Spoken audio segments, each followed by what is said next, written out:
Kalau saya bisa simpulkan ya, jadi tadi dari kelompok 1 ya tadi dapat struktur penggalian underpass. Ya, jadi galian underpass di mana dia pakai sistem cantilever open cut. Ya, jadi ini adalah cantilever open cut. Di mana cantilever open cut dia pakai bantuan piling. Ya, jadi galian dia itu 6 meter untuk underpassnya. Dia pakai hanya 1 pile tapi panjangnya adalah 17 meter. Nah, itu digunakan untuk konstruksi underpassnya. Ya, ini yang satu. Kondisi tanahnya tadi adalah kondisi tanah. Oke, belum ada detailnya ya. Nanti silakan dilengkapin ya untuk di laporan ya. Jadi cek kondisi tanah seperti apa. Kemudian tadi kelompok kedua. Kelompok kedua galian basement. Kedalamannya tadi sekitar 12 meter. Pakai tipe metode apa? Brass cut. Ya, metode brass cut tadi kalian dari 12 meter. Dia pasang berapa serat? 4 serat. Ya, dipasangnya per 3 meter. Ya, 4 meter dari permukaan, 3 meter, 3 meter, 3 meter. Oke, kemudian panjang dari pilenya adalah 24. Ya, artinya dia 1:1 kalau kata orang. Berarti tidak tertanamnya 12, ditanam lagi 12 meter. Nah, itu biasanya adalah cara. Ya, kalau misalnya kita pasang sheet pile atau kita pasang piling, paling aman itu adalah 1:1. Jadi 1 kalau dia digali 12 maka tanamnya dia 12 meter. Biasanya seperti itu ya. Oke, kemudian tanahnya tapi adalah tanah lumpur keras. Kemudian kelompok yang terakhir tadi dia adalah angkur ya. Angkur metodenya angkur wall di mana pakai piling wall juga, tapi dia pakai tambahan ground angkur. Galiannya sedalam 8 ya. 8 meter. 8,5 meter. Pakai bantuan angkur itu di kedalaman 2 dan juga 6 meter. Oke ya. Jadi nanti kalian sudah lihat juga tadi, berarti setiap konstruksi itu akan berbeda penggunaan metodenya. Ya, mungkin sebenarnya kondisi tanahnya juga mempengaruhi, tapi tadi kita baru sempat mengecek dari jenis metode sama kedalaman galiannya. Oke, jadi kalau misalnya bisa saya simpulkan, artinya apa? Artinya penggunaan metode konstruksi galian itu akan mempengaruhi atau dipengaruhi oleh beberapa kriteria. Contohnya tadi 1, kedalamannya. Mungkin dari kelompok 1 kedalaman 5 meter, dia tidak perlu apa? Perkuatan. Yang cukup menggunakan 1 piling aja tapi dipasang lebih dalam. Ya tadi kan 6 sama 17. Berarti ada 11 meter yang tertanam. Ya, beda dengan yang punya kalian. Yang punya kalian mungkin sekitar 2 kalinya saja. Ya, atau ini 12 meter sama-sama 12 meter karena ada tambahan seratnya. Ya, jadi di sini memberi tahanan. Tapi kalau di kasus ini karena tidak ada perkuatan maka konsekuensinya adalah pasifnya itu ditambah.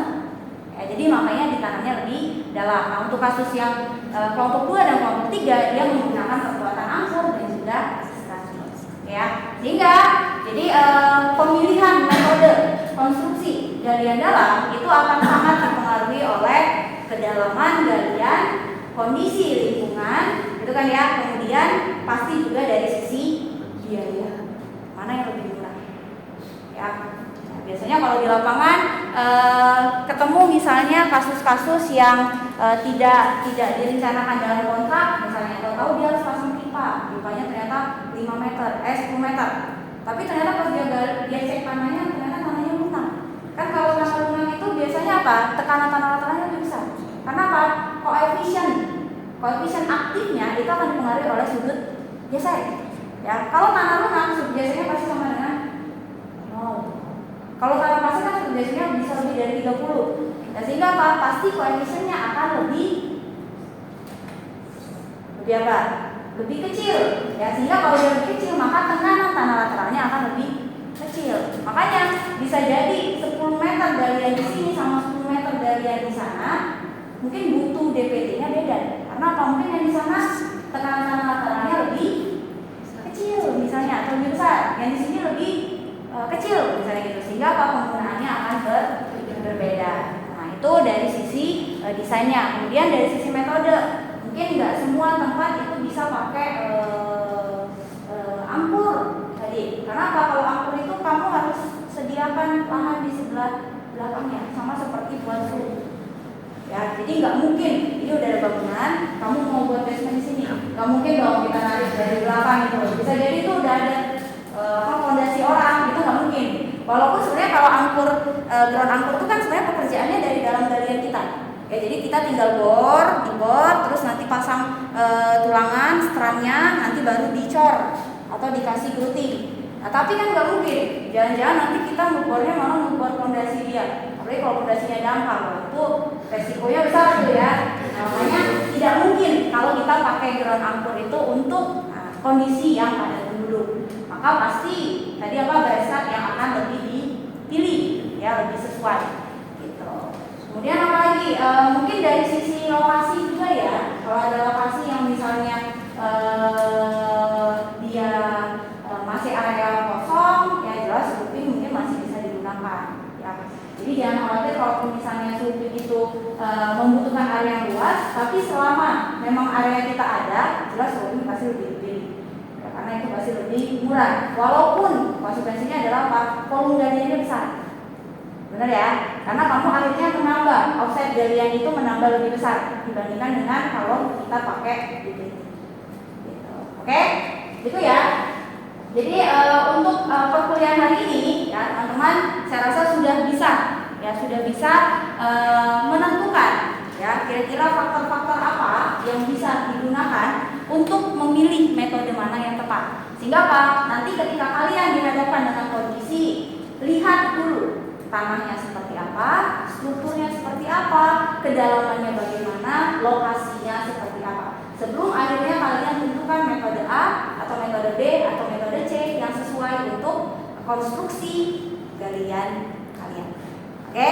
Ya, jadi apa yang tadi kita sudah pelajari terkait dengan metode konstruksi galian dalam ini, semoga nanti kalian setelah ini bisa mengaplikasikannya. Ya, jadi kalian bisa mengaplikasikannya di lapangan. Ya, kalau kalian bertemu kasus seperti ini, walaupun sebenarnya tetap butuh justifikasi teknis. Maksudnya harus ada analisis. Kita nggak bisa bilang roofing itu aman, tapi sebelum dianalisis. Tapi secara kasarnya kalian sudah tahu kira-kira metode apa yang tepat untuk konstruksi galian dalam di lokasi kalian. Oke? Ya, jadi saya rasa untuk perkuliahan hari ini saya rasa kita cukupkan ya. Jadi silakan nanti teman-teman selesaikan laporannya. Jadi pertanyaan-pertanyaan tadi, pokok pembahasan tadi silakan di cover di dalam laporan kalian dan saya tunggu hasilnya sebelum pertemuan minggu depan. Oke, saya rasa cukup ya untuk perkuliahan hari ini. Terima kasih atas waktunya, terima kasih atas kehadirannya. Semoga yang sudah saya sampaikan bisa dipahami, diskusi yang sudah kalian lakukan bisa bermanfaat. Ya, sampai bertemu minggu depan. Wabillahi taufiq wal hidayah. Wassalamualaikum.